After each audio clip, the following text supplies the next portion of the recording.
Chaile time.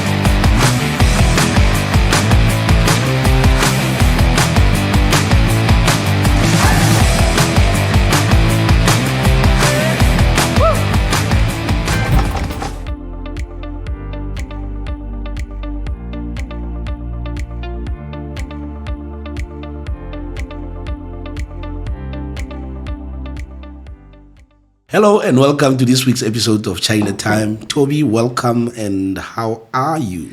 I'm very well, Tsepo, and yourself? I can't complain, just that I'm getting busier and busier. And you see, the momentum is building. It started nice, slow in the first week, second week, but now it's getting... Yeah, we're all just getting busier. Busier and busier and busier. Yes, we're very busy with retrenchments and CCMA cases coming in, bargain council cases. I mean, last 7 days we flew three times to KZN. It's just crazy at the moment. I just don't want to tell you about my experience because I think it's going to be what experience? Our chapter for next week. Oh, yes. Your case yesterday. My case yesterday. So I don't want to be a spoiler. No, we'll do a Chaile next week on that one. Yeah. So, but how was your experience in the past week or so? I'm dealing with a lot of silly stuff. You know, silly non-compliance issues like employers. I'm still there. Just stupid stuff, man. We're going to talk about one of the examples today. I had this, I don't want to call him an employer because it's only him. And now he's employing his first employee. And so easily he told me, he's just going to put her on a fixed contract for like 2 months or something like that. And I'm like, why? Just to check her out. You know, I don't want to give the podcast away now, but you know, it's interesting how it's so natural in our instincts, you know, that, you know, you don't want to go through probation and performance reviews and all these kind of things, you know, you just want to check somebody out, and if the coffee doesn't taste nice, then bye-bye, thank you, you know. I'm dealing with that kind of stuff, and then also another big company giving a lot of their staff IDC contracts, independent contract agreements, but they're not. So I had a meeting last week, or Friday, with the CEO of the company to explain to him what is wrong with an IDC contract. Yeah. And I had to explain to him the whole difference between when somebody is an employee versus when somebody is really an independent contractor. You know, so the response is, so what did we do then with people not performing? So I said, well, we go back to the LRA, job description, KPI, probation, performance reviews, you know. And it's like, They just want to bypass the process, man. They just want to bypass. Quick, man. Let's not spill all the beans now. You don't like the laptop, throw it in the bin. An employee is so awesome asset. You don't like the employee? There you go. Let's not spill the beans now. On current affairs, I saw something very interesting on current affairs. The news, you see. Apparently, there's going to be improvements in salaries. They say, I don't know if my boss is mindful of that, but yeah. What's your take on that? You see in the news this morning, great news for salaries in South Africa in 2026. Apparently there's a salary increases on the rise in South Africa. It's getting better and better the last 2 years. Apparently the economy is recovering and it's doing well. Yeah, you can see how the rand is performing. Even this morning, I think it was on 15 rand 60 cent or something. My sister was complaining this morning to me that she's got some side hustle. Yeah. Where she gets paid in dollars, and suddenly the income is just getting less and less and less and less. Oh, the exchange is killing her now. It's changed because Trump is crashing the dollar, apparently. Eish. So, you know the car brand called Cherry? I've read yeah, Cherry, not Cherry, Cherry. I'm sure you put the cherry in the Yeah, no, I think there's been talks between them and Nissan to acquire that plant. Yeah, they're going to acquire the Nissan plant, in Roslyn, yeah. But, you know, I think on other hand, it's good news which means those people are not going to lose their job. That's if they're going to take them over or something. Because you see now with the car manufacturer... Is Cherry a Chinese brand? Yes. Yeah, but you see, interesting, this morning, I read in the news that the government is planning on slapping 50% tariffs on motor imports from China. I saw that because too. Apparently they're flooding our markets with cheap vehicles. I'm not a politician, I'm just telling you what I read in the news. So there's this love-hate relationship going on in the world. Today my friend, tomorrow slap you with tariffs. Yeah, I think it's Chinese and Indians. Yeah, Chinese and Indian manufacturers.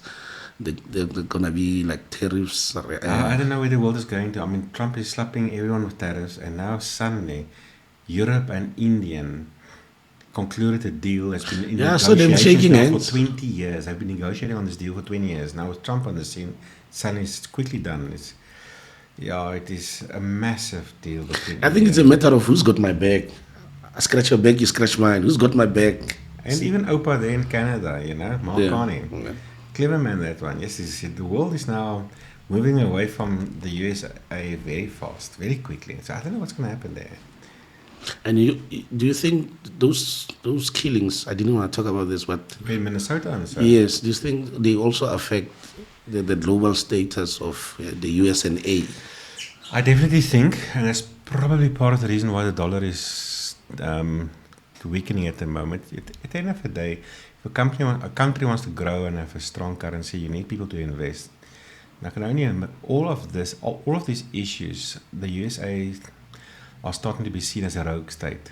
Yeah. So people are disinvesting, meaning the currencies will crash. Not crash, but just be weakening. It's going to be affected badly. So at the end of the day, they're creating this island for themselves there called the US, which is separated from the rest of the world. The rest of the world is moving on and doing business with one another. It's amazing what's happening now suddenly, I mean, think about it. Just last week, Mark Carney from Canada concluded this massive deal with China. Last year, Canada stated their worst enemy, the biggest enemy in the world is China. Now we're friends. I told you. Scratch my back, I'll scratch your back. It's working like that. They say there's no friends in geopolitics. There's only interest. Yes. What is that I'm going to benefit from you? What is that you're going to benefit from me? Mm-hmm. Yeah. Anyway, let's not dwell too much into But there's a positive saying I want to quote first. Yes. The late Steve Jobs. It's a quote of the day. He said, "Your time is limited, so don't waste it living somebody else's life." So if you ever thought of starting your own business, that being an entrepreneur, trying it out, this is what Jobs' message is to you this morning. Don't waste it living somebody else's life. Powerful. Yeah. But you guys have restrained of trade, so sorry to you.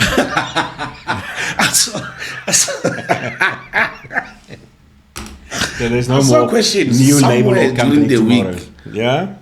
I saw questions somewhere during the week. I think you were asked about that. The restraint of trade in someone's contract and what. You were asked for an advice somewhere. And then Yeah, restraint of trades are amazing. An employee will sign a restraint. They start a job today. They start a contract with a restraint of trading. Tomorrow they find a job somewhere else, and then the fellow goes, "I'm going to get out of my restraint." I'm like, why would you want to be out of it? You agreed to it. You really wanted the restraint of trade when you started the job.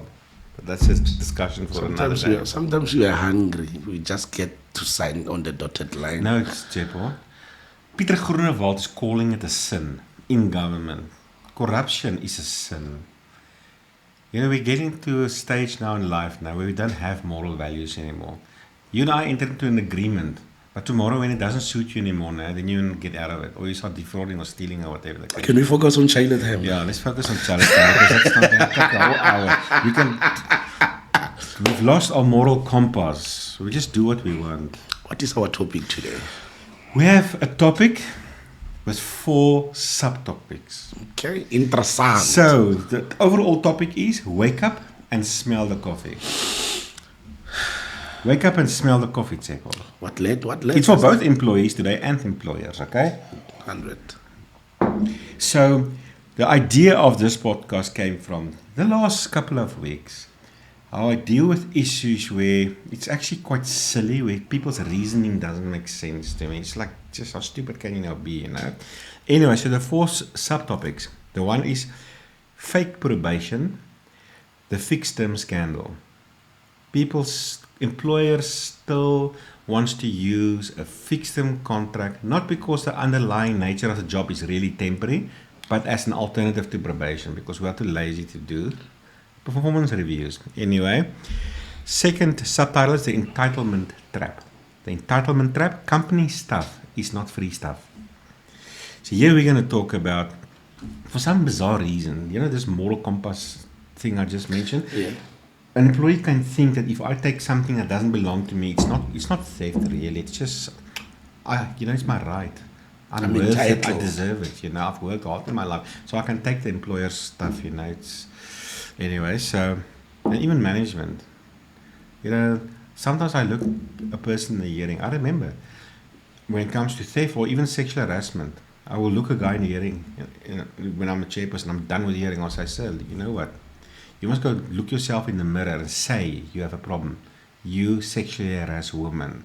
Until you get to the stage where you can acknowledge the truth, you're never going to come right. But anyway, number 3, the cost of advice when lawyers cash in. Employees now, they have disputes with employers. They so quickly run to those sharks. Instead of just addressing it with your employer, but we're getting there. Then the last one, this was actually a nice one.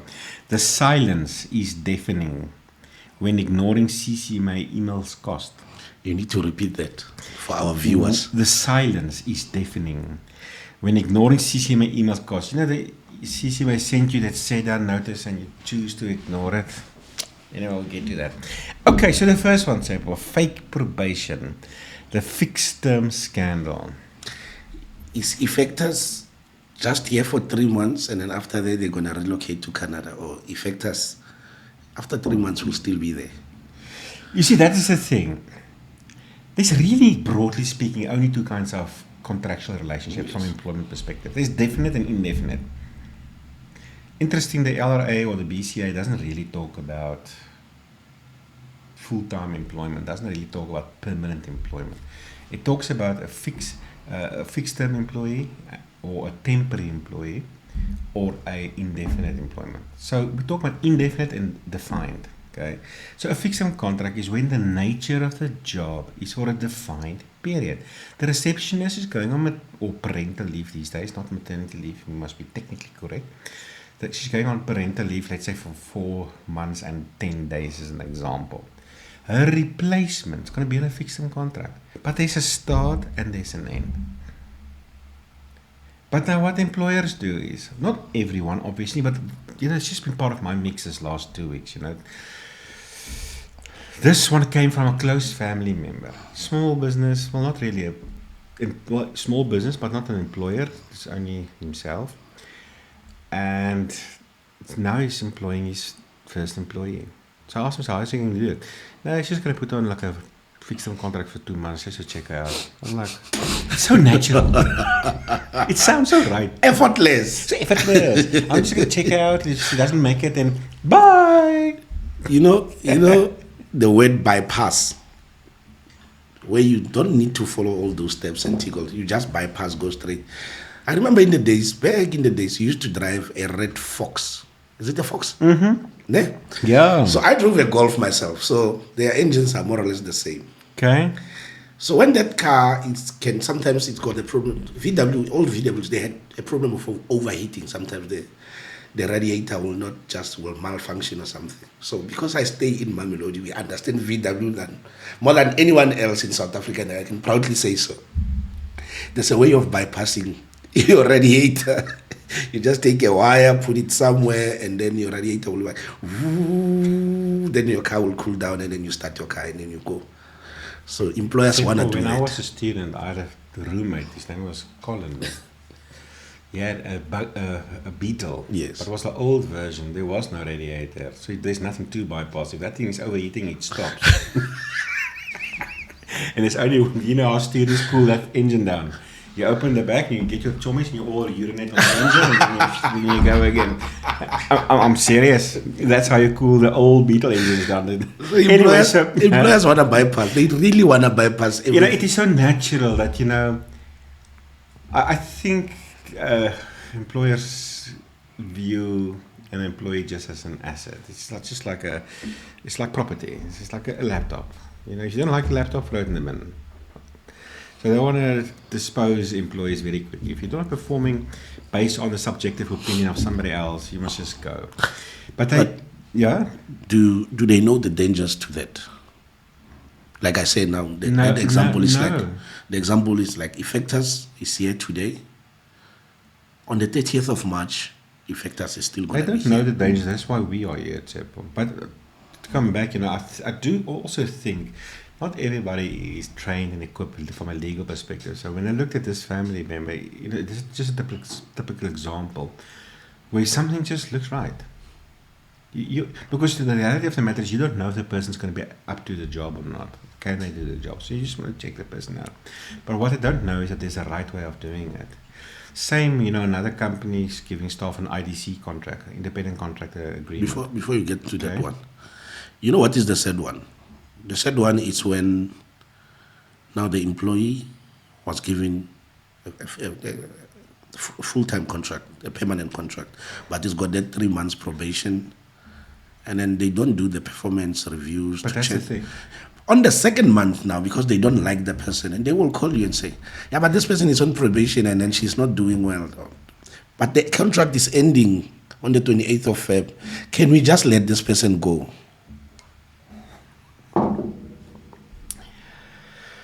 As I said, another client of ours, company, starts giving their employees independent contractor agreements. And I had a meeting on last Friday, with the CEO to explain to him the difference between an independent contractor and an employee. Then he said, but now what do we do with poor performing employees? So I'm like, you follow what the LRA said, but this is the thing.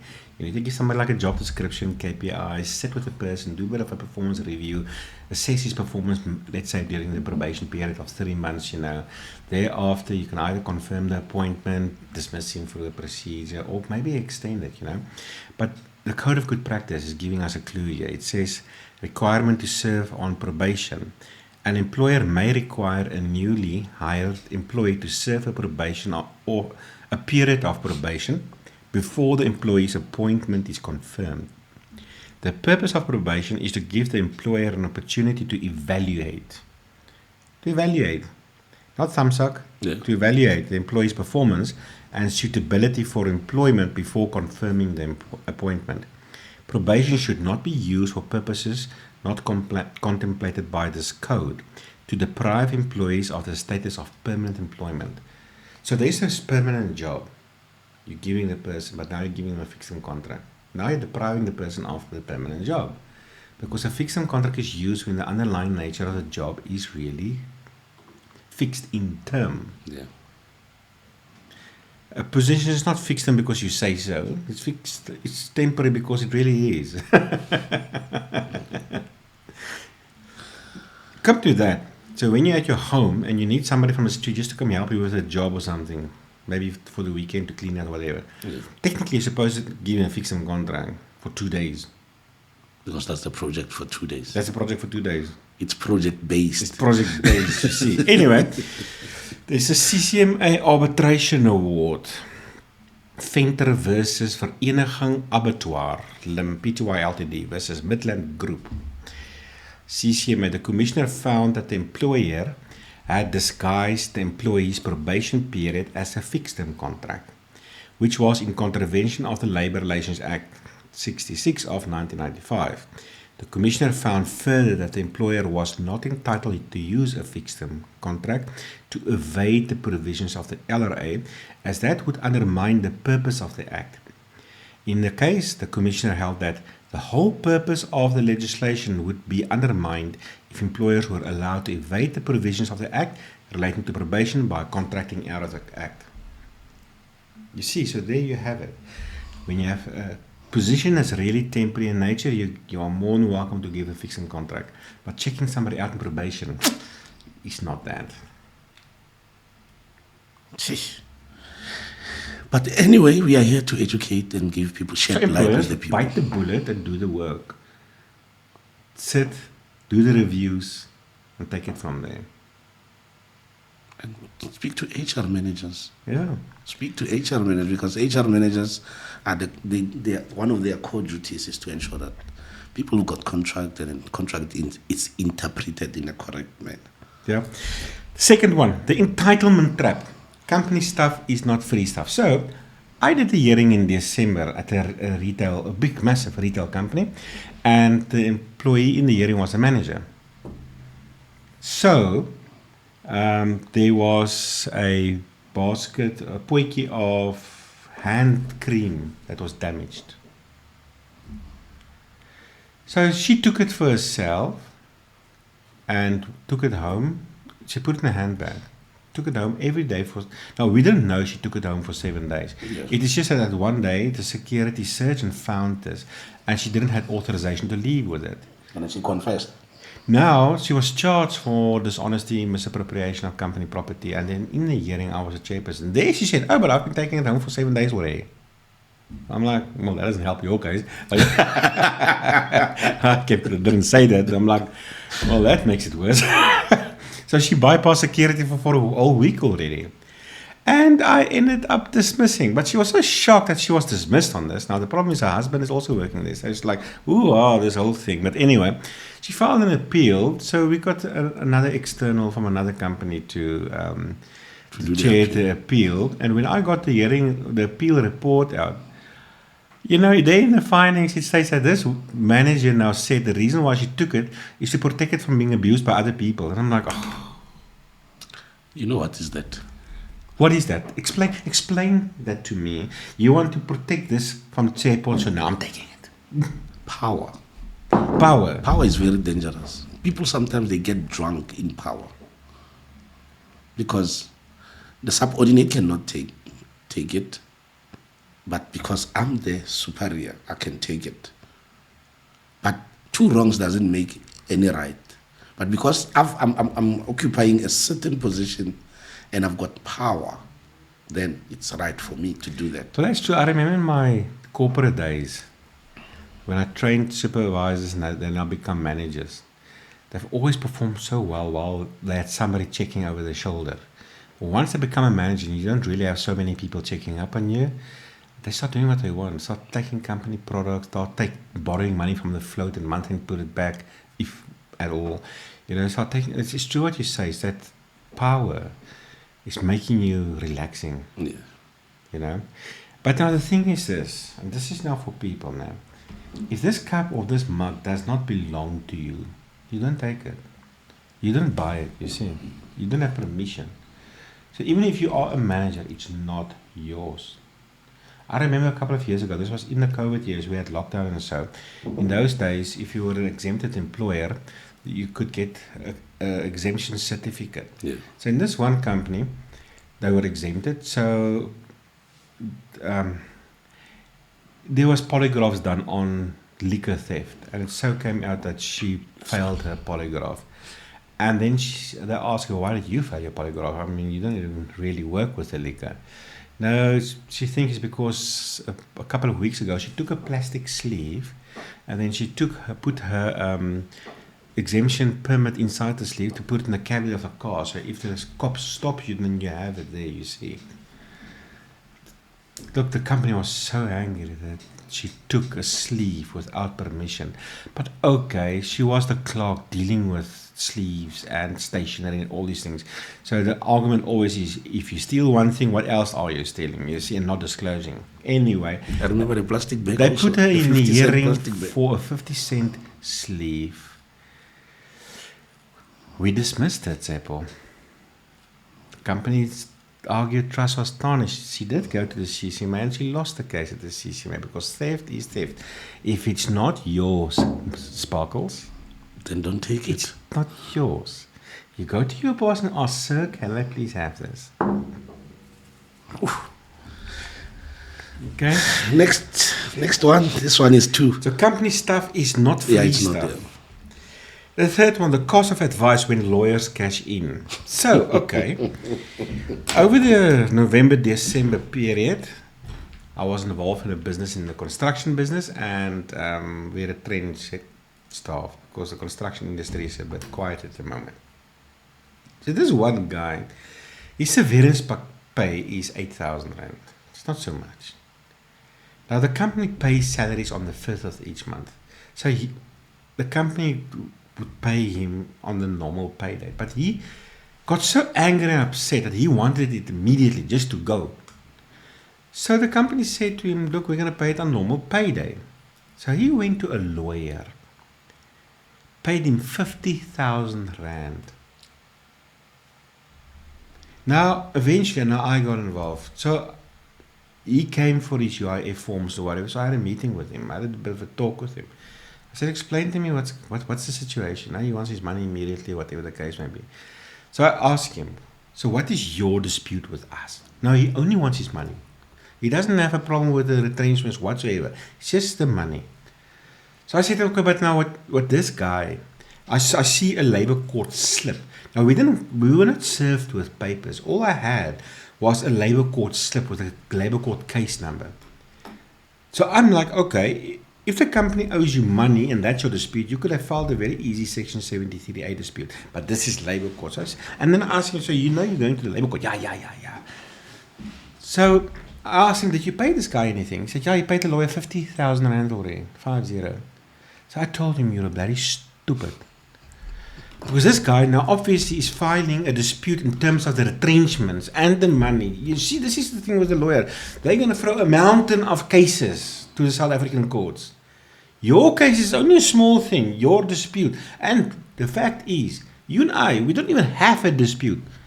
We're not going to take your money. You will get your money. Our issue here is timing. 2 weeks, sunshine. 2 weeks, you get your money. And then you get your money. Now you went to pay 50,000 rand to a lawyer because you are angry. I don't have coffee in my cup anymore. Are you not getting angry? Because it doesn't make sense how employees can get so upset now that they don't go and talk to the employer. A few years ago, I sat at a CCMA case, and me and the commissioners are talking, and he said to me, you know what lawyers now, he see lawyers representing employees with documentary evidence that can win the case, but they keep it under the table. They never put it forward.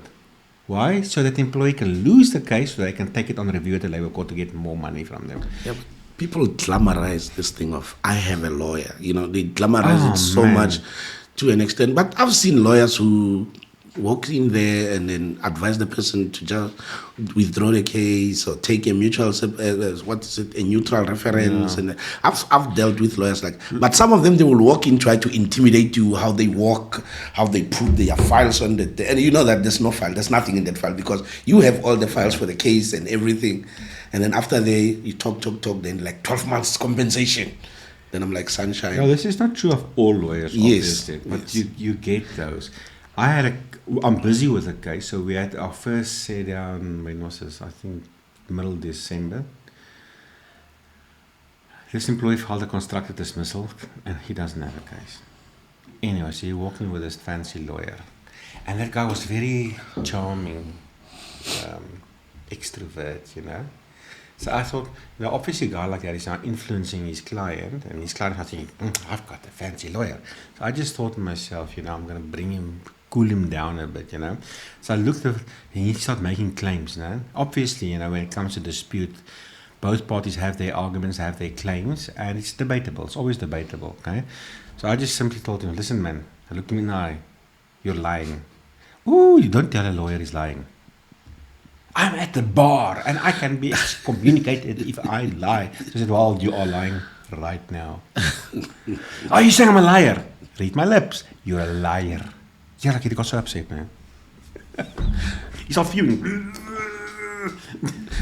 So, employees, you must have a lawyer, but don't glamorize it because some of the things are just minor technicalities. But this guy must wait for 2 weeks to get his severance pay. Man, by the time you get to... And how is it going to take? How long is it going to take? There's no more dispute, man. How long is it going to take to be enrolled at the labor court? Yeah, man. It's going to take 3 years. You see? Even a CCMA dispute. By the time the CCMA sent the set-down notice, there's no more dispute. You got your money. Anyway, so I suppose the point is use some common sense and let go of the emotion, man. There's a difference between a real dispute and you just being difficult. Yeah, but we glamorize this thing. Stop it. Yes, I'm telling you. Stop it. And I'm not saying people mustn't take up their rights. That's what I'm saying. That's not what I'm saying. That's what I'm saying. I'm just saying, think of it, man. You're an adult. Make a decision here. If the company's supposed to pay you by payday and they don't, then go see the lawyer. Or no, go talk to your company because maybe F&B was down. And I did press pay, you're just going to get it another day later. Go talk to the guy first. I'm more interested in that one. Can you repeat it again for the last time? Which one? The cost of advice? The one we're busy with now, No, the next one. The hidden emails. That one. Okay, this is not the last one. The silence is deafening. When ignoring CCMA emails. Ignoring CCMA Cost. emails. So, okay, what happened here is a company got a default arbitration award against them for failure to pitch. So, okay, so we did the rescission application and then we had the rescission hearing yesterday. But now what happened here is we dismissed the person some time back. And then the information, the send-down notice was sent to the HR local or regional representative at the time. So they pitched for arbitration. But it was adjourned at some point. I suppose they reached the end of the day. So it was set down for the second day. But this is now the thing. When the email came out with a new set-down notice for the second day, for day 2 of this arbitration, that regional manager, he fell ill and he was no longer working for the company. So it was in his emails. Simultaneously, there was a restructuring process. So the new HR managers at the head office, they didn't know about this because it never came to company official channels, I suppose. So nobody pitched. Now there's a default award. So we applied for a decision to say, listen, this is a situation around the email address, which is on the record. That guy got ill, he's no longer working for the company, and, blah, blah, blah, whatever the case may be. Now we pitch up at the decision hearing yesterday, so the union's like, I send an email to the new HR manager and the assistant, reminding them of the case and asking for permission for them to release one of the employees as a witness. Which I did. Well, there's that proof. So they obviously didn't do anything about it. Now you sit there. I had one of my fancy lawyers pitching up there. Now she's sitting there like, what do you do now? Now you need to basically prove 2 things with the rescission application. There's a reasonable reason why you were at default, why you didn't pitch. And secondly, you must have prospects of success. Yeah. Now we've got massive prospects. I mean, the employees and this isn't, the employees pleaded guilty to the charges, and it was a serious breach of health and safety regulations. And, in that context, there are people who actually had fatal incidents also, So I'm happy with that the dismissal was fair. But now I'm sitting here, how do you bypass that? The reason why they didn't pitch. So I'm hoping, yes, we'll have to wait and see, because now the thing is, I'm hoping now that that the commission will realize, but look, the situation in terms of the actual email address was wrong. Not wrong, but the person was no longer there. So yes, the email address is wrong, because the person's email address is personalized. So that email address actually doesn't exist anymore. But also the context of the restructuring, new people. But then also there's one thing that is bothering me, Tsepo, and I don't see this being taken into consideration at CCMA.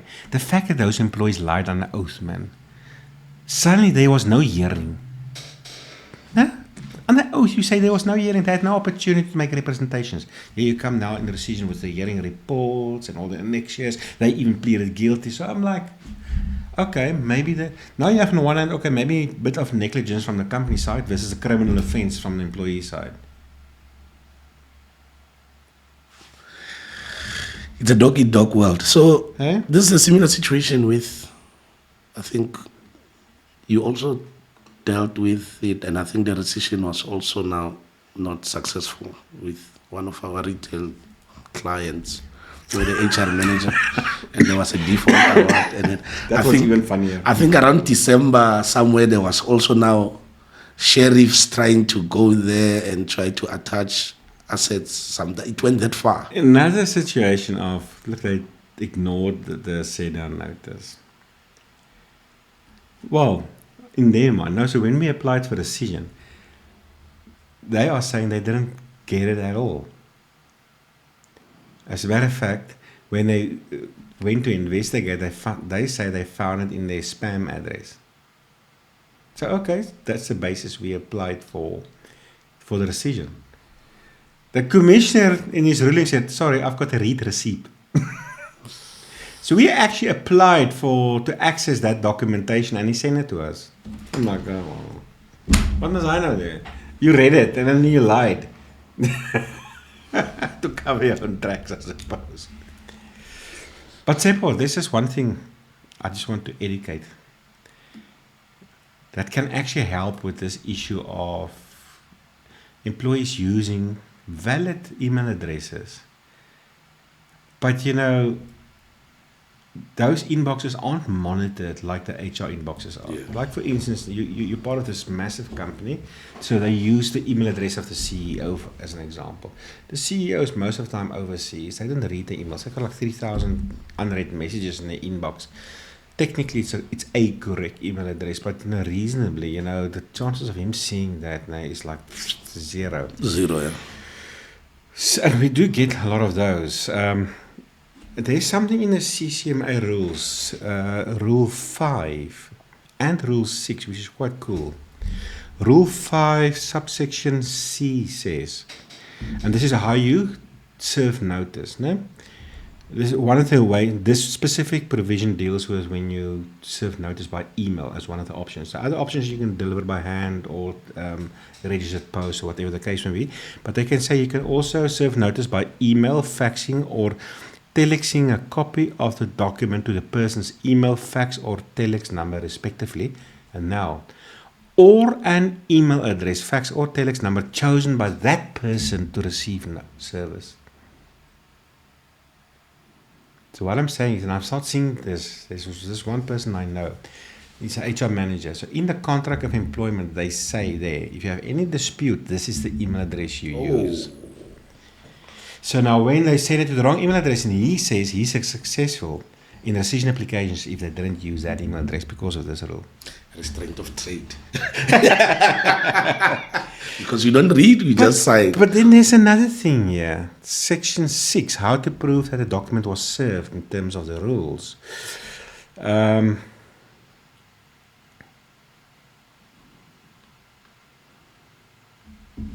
If a document was served by email with a copy of the sent email indicating the successful dispatch to other party of the email and any attachments concerned, if proof of service in accordance with this previous rule is provided, it is presumed until the contrary is proved that the party on whom it was served has knowledge of the contents of the document. The relevant provisions of the Electronic Communications and Transactions Act 25 of 2002 are applicable in respect of any issue concerning service by emails. So if a document gets served, the recipient can argue, I had no knowledge of the content. But then he must obviously prove it. Yes. So I think there is some scope to move when an email was sent and it ended up in your spam, for instance. You can argue, but then you must be able to prove that you had no knowledge of the content of the document. And I think it will tie in perfectly with where there's a official email address being communicated to staff and say, listen, this is our preferred email address where you serve documents and on. It's always monitored. So I think it is wise for employers to maybe adopt this principle, communicate official emails to staff for dispute resolution purposes, and I suppose it can help you with later default judgments and so. Seppo, that is for this day. For today, for this week. Very, very, very, very interesting. And then I really enjoy this because these are the day-to-day things that we come across. It's a day-to-day stuff, man. Almost every day. When you walk in there, you come across this. When you walk in there, don't worry, I'll bring my lawyer. Don't worry. Day-to-day stuff. And then HR managers missing emails. Now we need to apply for rescission and then that. Yes. Job reviews. Yes, as always. Fresh jobs in our networks this week. See you next time, Teko. Thank you very much. Thanks for watching. Thank you, Toby. Have a lovely one.